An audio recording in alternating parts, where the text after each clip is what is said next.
The cuff is made very simply by using a sheet of square fabric.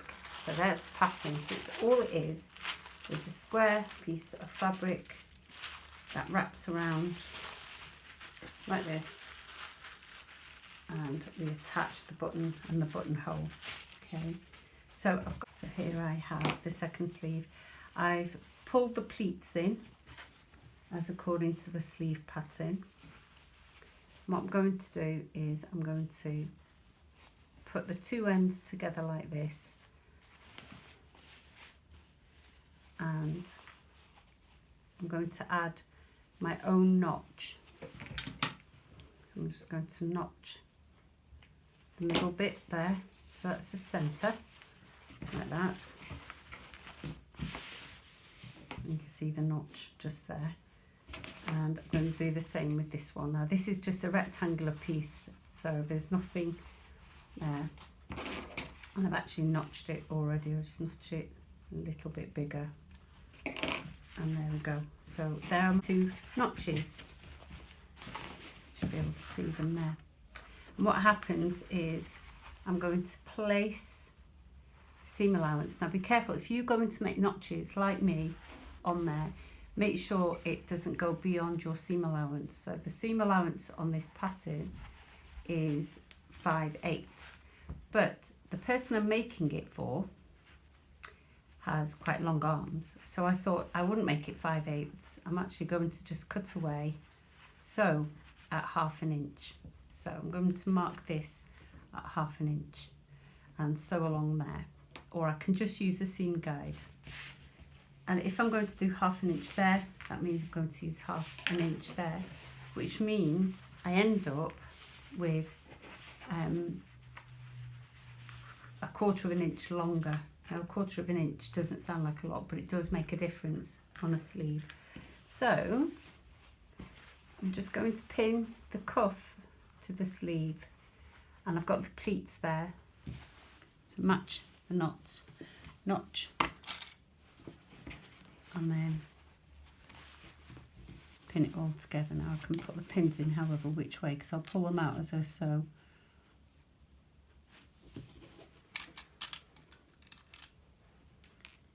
I'm going to put a pin in there. I'm going to take the pins out of where the pleats are. I'll work in one direction like this.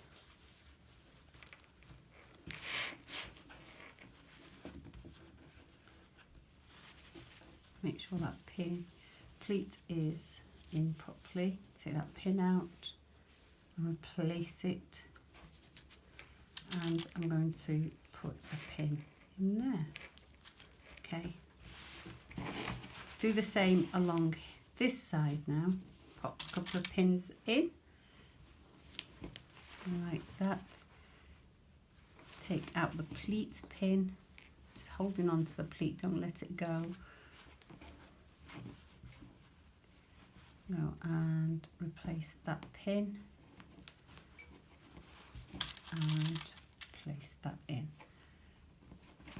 Okay, so now what's going to happen is I'm going to sew. The seam allowance requires you at 5/8, like that. I'm actually going to just take 1/2 inch seam allowance all the way across, so that I can have a longer cuff, so it looks like it's a longer sleeve in the end. And I'm going to start sewing on the cuff part as well as the join, and you'll see why in a moment. So lock your stitches. There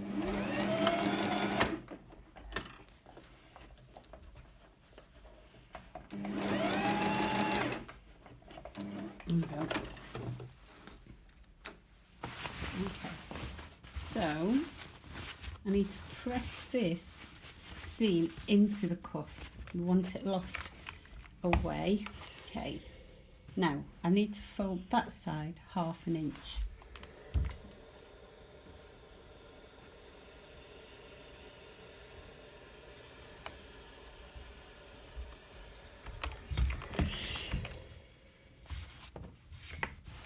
Now when you've done that, bring that over so it sits just over the stitch line. So it's hiding the stitch line there. Okay. I'm going to give this cuff a nice sharp crease. So lots of steam, and definitely use a clapper there. That cuff is going to look really good. Okay, but what we need to do first, after we cut our threads, we're going to flip this back over because it's always sewn good sides together, and we're going to join that cuff like that back to front. And where you had that crease, you can feel it. If you're using interfacing, it usually helps you. You'll see that you've got a sort of an overlap there, and we're going to stitch the 5/8 of an inch along there. So I need to do a full seam allowance there. I can mark that.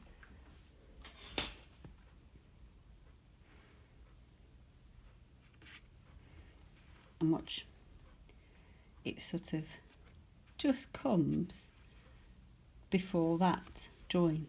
So what you want to do is bring your stitches just beyond there, in front of that. So if it's slightly out, don't worry, just straighten up your stitches, and let's just ignore that 5/8 over there, and we can just stitch along there.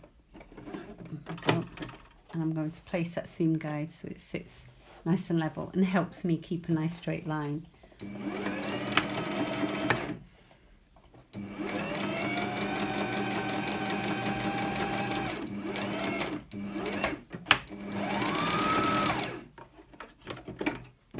So lock that in. Okay, and you can trim that now. And can you see how the stitches I've sewn are slightly that way? Okay, and just trim all that down. Do the same on the other side.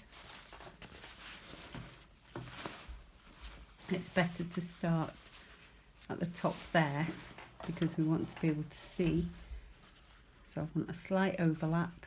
I want it to go just slightly above, and then I want to start. So I want to start sewing just on this side. So that's the bias. I want to be on this side of the bias, not going over the bias. Okay. And that gives me the same sort of width, which is great.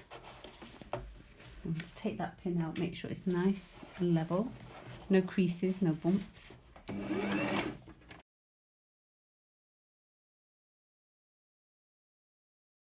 Stitches and clip everything nice and neat. Get rid of those tails.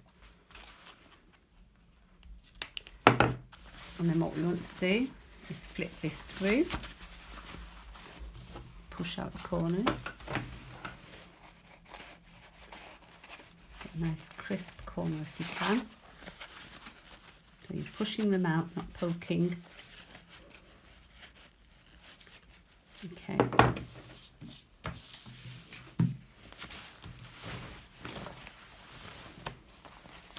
And there we go.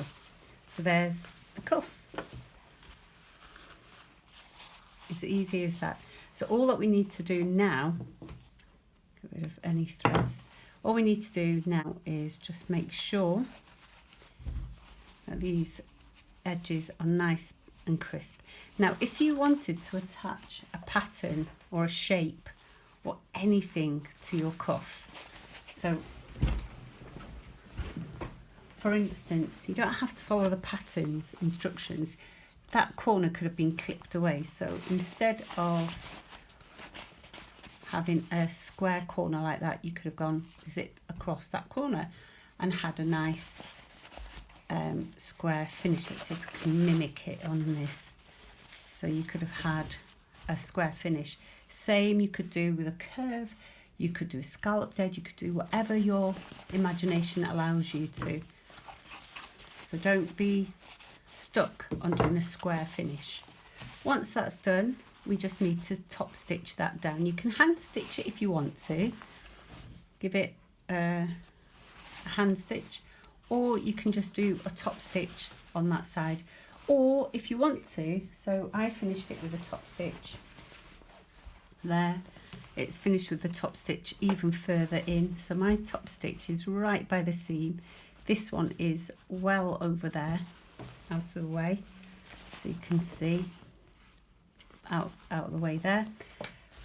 Or you can hand stitch it, so, or stitch in the ditch. And stitch in the ditch means you sew right where these two seams meet, so it looks invisible on this, but you will see it on that side, and that's fine because that's the inside. But with keeping consistent with what I've already done, I'm going to top stitch that.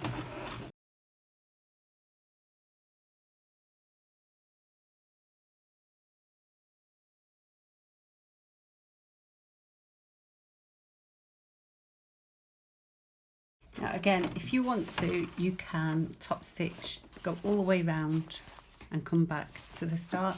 I'm going to finish it here. So now just find where you want to place your buttonhole. If you've already done one side, don't use the pattern to mark the second side, because buttonholes are hard to undo and you will probably find you'll have to redo. So the best thing to do is place your cuff exactly over the other one, like that, and just mark where the button is on that side and where your buttonhole is on that side, and do exactly the same.